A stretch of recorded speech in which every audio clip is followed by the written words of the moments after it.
안녕하십니까. 신의교 국방TV 시큐리티 뉴스입니다. 자, 오늘도 아주 중요한 이 국제정치, 외교 안보 관련 소식 알려드리도록 하겠습니다. 그리고 우크라이나 상황도 알려드리겠는데요. 우크라이나 큰일 났습니다. 지금 이 2월 24일 날 러시아가 우크라이나를 침공한 이래로 지금 뭐 거의 8개월 동안 미국이 전비를 660억 달러를 썼답니다. 그러다 보니까 지금 미국 경제 안 좋죠. 인플레 생기고 금리 인상하고 이런 굉장히 힘든 상황인데, 그러다 보니까 공화당에서는 우리가 다수당이 되면 우크라이나 지원 없다라고 당론을 확정했고, 이런 상황에서 민주당에서도 30명이나 되는 의원들이, 그것도 극좌파들이에요. 이 30명이나 되는 의원들이 지금 선언을 했습니다. 더 이상 지원을 해주면 안 된다라고. 그러면은 이 미국이 지원을 못하게 되면 독일을 비롯한 유럽도 못하게 되겠죠. 안 하게 되겠죠. 그러면 우크라이나 큰일 났는데, 자, 어떤 상황인지 한번 보겠고요. 그리고 러시아는 이 전쟁이 계속 지속될 경우에 또 앞으로도 전투기, 최신 전투기를 만들 수 없는 그런 나라가 되어버리게 되었습니다. 그 증거가 나왔는데 바로 사고인데요. 그 소식 알아보도록 하겠습니다. 신의균의 국방TV 구독, 알림, 좋아요 눌러주십시오. 러시아가 연일 우크라이나의 더티밤 사용 가능성을 경고하고 나섰습니다. 자신들은 분명히 경고했다면서 이제부터 일어날 모든 책임은 우크라이나와 서방 세계에 있다고 주장했는데, 아무래도 러시아가 정말 더티밤을 사용하려는 모양입니다.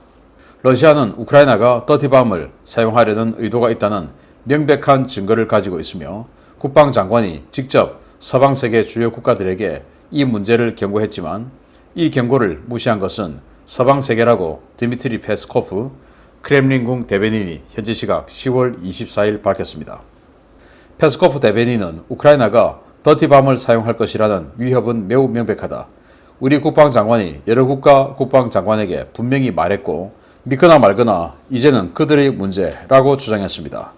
크렘린의 이러한 발표 직후에 러시아 핵무기 및 생화학 방호사령관 이고르 킬로프 중장은 모스크바에서 외국 대사관 무관들을 불러 모아 우크라이나 더티밤 사용과 관련한 긴급 현안 브리핑을 열고 더티밤에 대한 경고 메시지를 냈습니다. 킬로프 중장은 드니프로 페트롭스크 중부에 있는 동부 광물 농축 공장과 키이우에 있는 핵연구소 두 곳이 젤렌스키의 직접 지시를 받고 비밀리에 더티밤을 제작 중이다 라고 주장했습니다. 우크라이나는 이에 즉각 반발했습니다.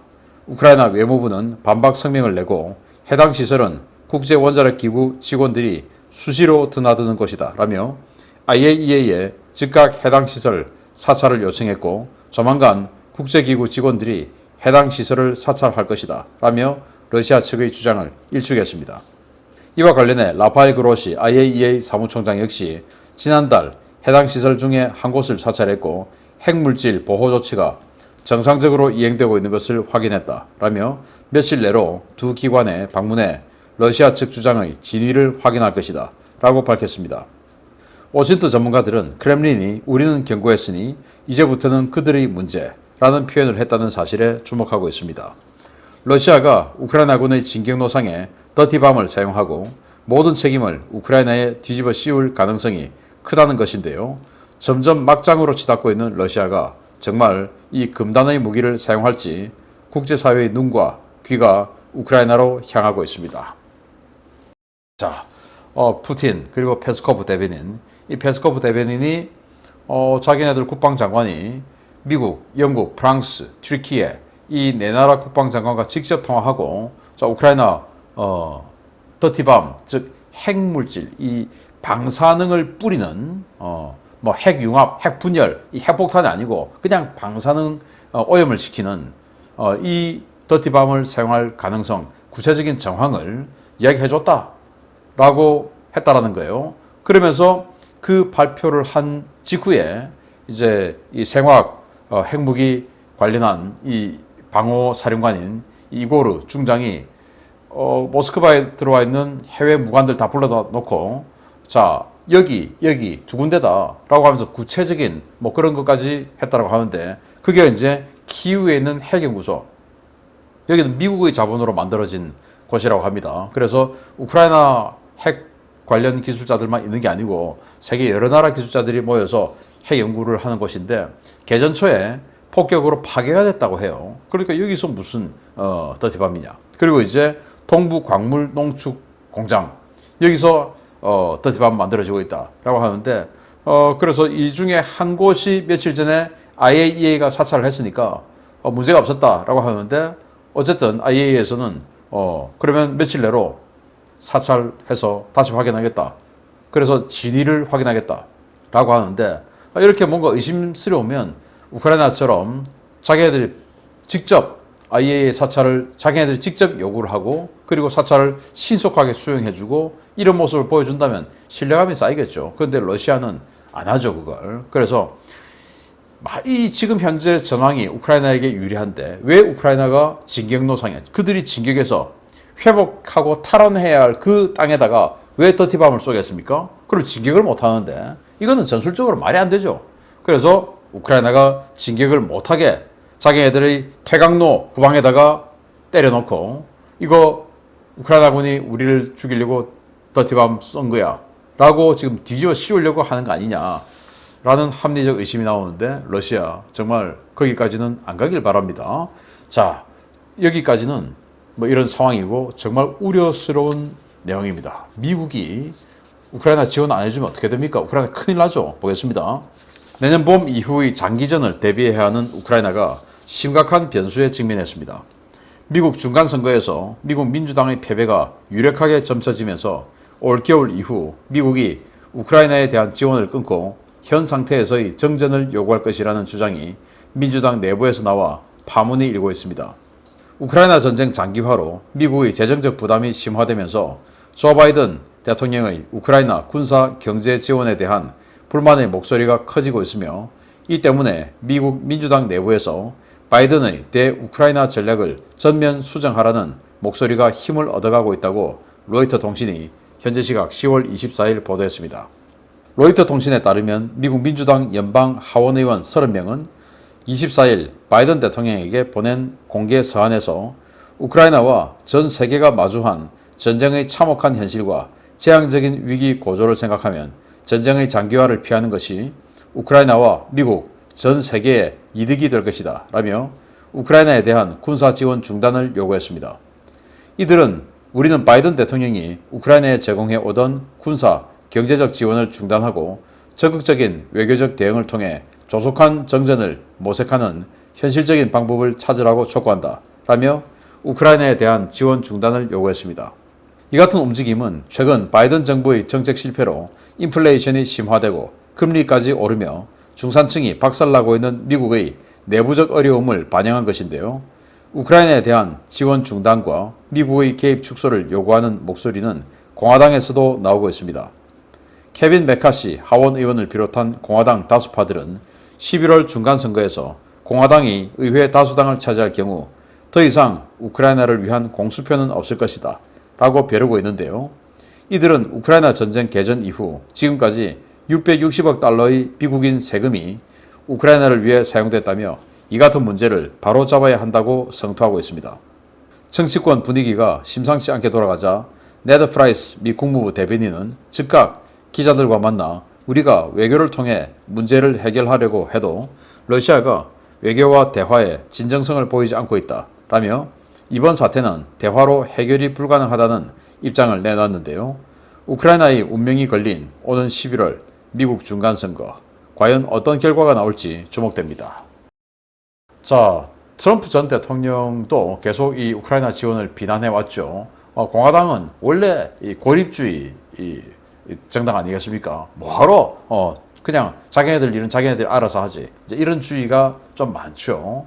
자, 그런데 11월 선거 이제 다 돼가는데 이 선거에서 공화당이 하원에서 또 상원에서 다 다수당을 차지할 것이라는 관측이 우세해 가고 있는 와중에 놀랍게도 민주당 내부에서도 무려 30명이나 되는 하원 의원이 공개적으로 지금 우크라이나 더 이상 지원해주면 안 된다 라고 선언을 하고 나선 겁니다.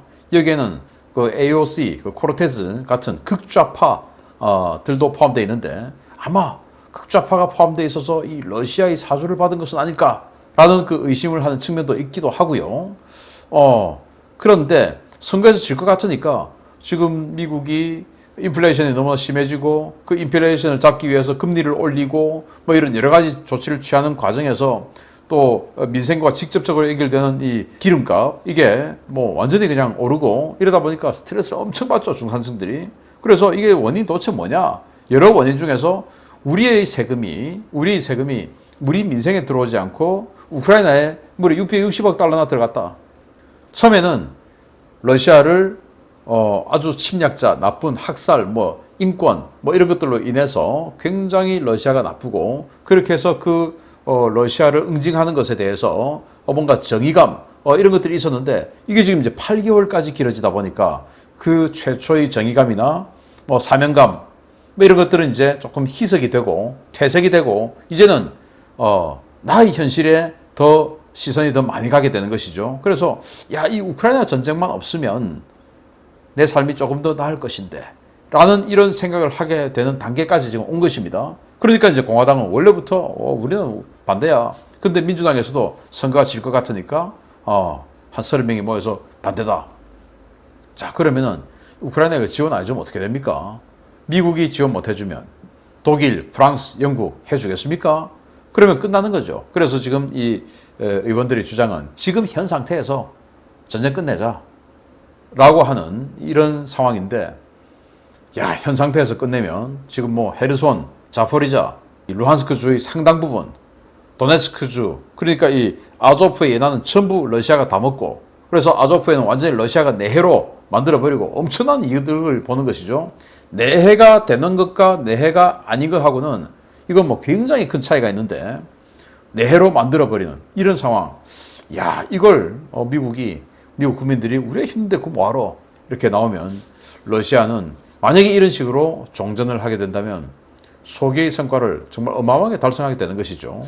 그래서 어떻게 진행될지 정말 잘 지켜봐야 되겠고 뭐 어떻게 되더라도 우크라이나가 개전 이전의 즉 2월 23일 이전의 모양새 정도는 회복해야 되지 않느냐라는 우려가 있는데 아무튼 휴전 협상 할 때만이라도 지원은 해줘야 되지 않냐. 그래야 휴전 협상에서 우위를 차지할 수 있죠. 안타까운 일이 벌어지고 있습니다. 자, 이런 가운데 러시아도 정말 황당한 나라가 돼가고 있는 소식 전해드립니다. 지난 9월 23일 민가를 향해 수직으로 다이빙하듯 추락한 러시아 수호이 30SM 전투기의 사고 원인이 밝혀졌습니다. 사고 기체는 이제 막 출고된 새 기체였고 조종사도 베테랑 조종사 2명이었는데 서방 측의 제재로 확보하지 못한 부품이 사고의 직접적인 원인이 된 것으로 확인되었습니다. 러시아 이제 전투기도 못 만드는 나라가 되었습니다. 지난 10월 23일 야간에 러시아 시베리아 동부 이르쿠츠크시의 2층 주택에 수직으로 내리꽂힌 수호이 30 전투기는 이르쿠츠크 러시아 통합항공기 제작공사의 생산기지에서 이제 막 출고된 기체였으며 인수평가 중에 사고를 냈다고 러시아 항공업계 소식통들이 현지 시각 10월 25일 리포트했습니다.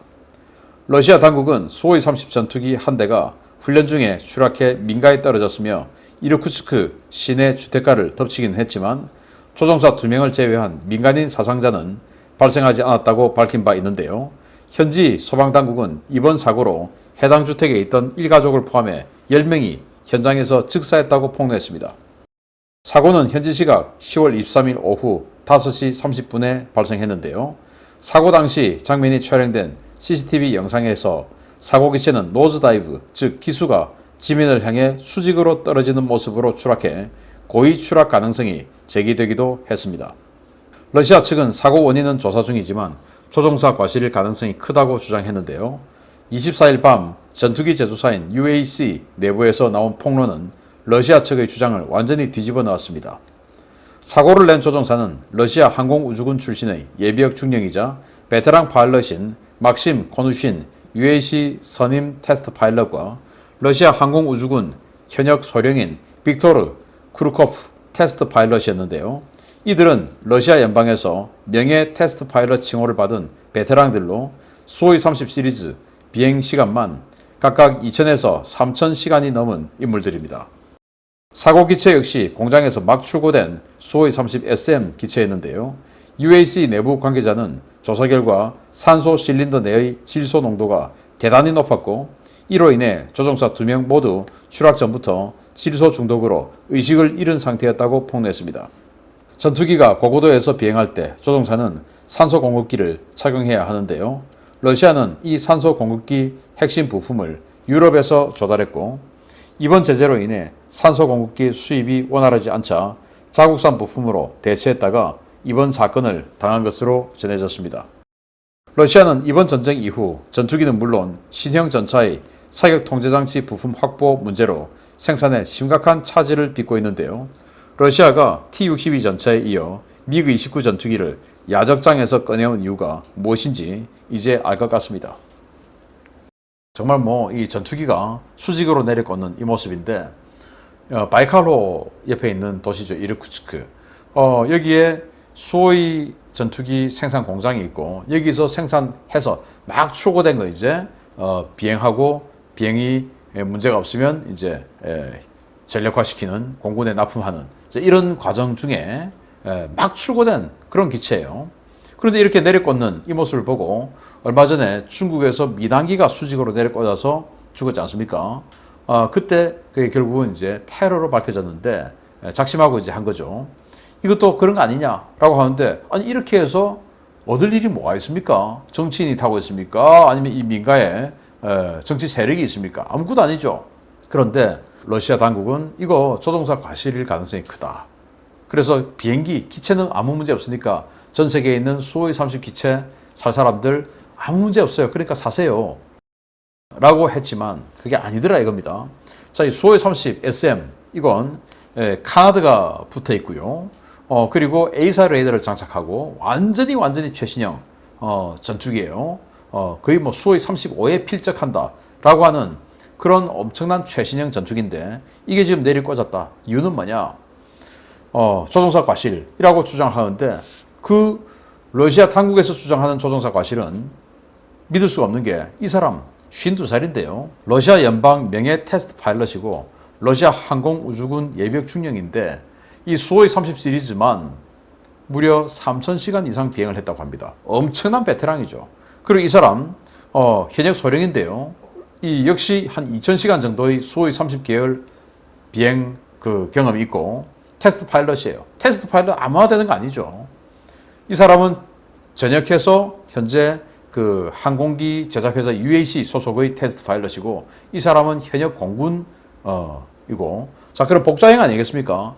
저도 F-16 전투기 복사행 후방석에 타고 비행을 해봤는데 전방석에도 조종관이 있고 후방석에도 조종관이 있어요. 후방석 조종관 움직이면 비행기 움직입니다. 그래서 저렇게 내려 꽂으려고 하면은 두 명이 다 마음이 맞아야 돼요. 그렇지 않으면 한 명이 뒤에서 또는 앞에서 다르게 지금 쟁탈전이 벌어질 수가 있죠. 그런데 저렇게 다 됐다라고 하는 건 둘 다 뭔가 의식을 잃었다 이거죠. 그래서 조사를 해보니까 여기 이제 조종사가 산소 공급 장치 있지 않습니까? 이렇게 해서 산소가 공급돼서 들어오는데 여기에 산소보다 질소가 더 많더라. 질소가 많으면 의식을 잃어버리게 되죠. 어지럽다가 처음에 좀 어지럽다가 나중에 의식을 잃어버리죠. 그래서 둘 다 의식을 잃은 상태에서 이렇게 된 상태에서 스로틀을 그냥 확 밀어버려서 내려 꽂은 거 아니냐라는 것이 설득력이 있다. 자 그러면 왜 이렇게 됐냐? 산소 공급 장치 핵심 부품이 유럽제인데 지금 제재로 인해서 유럽제가 못 들어오죠.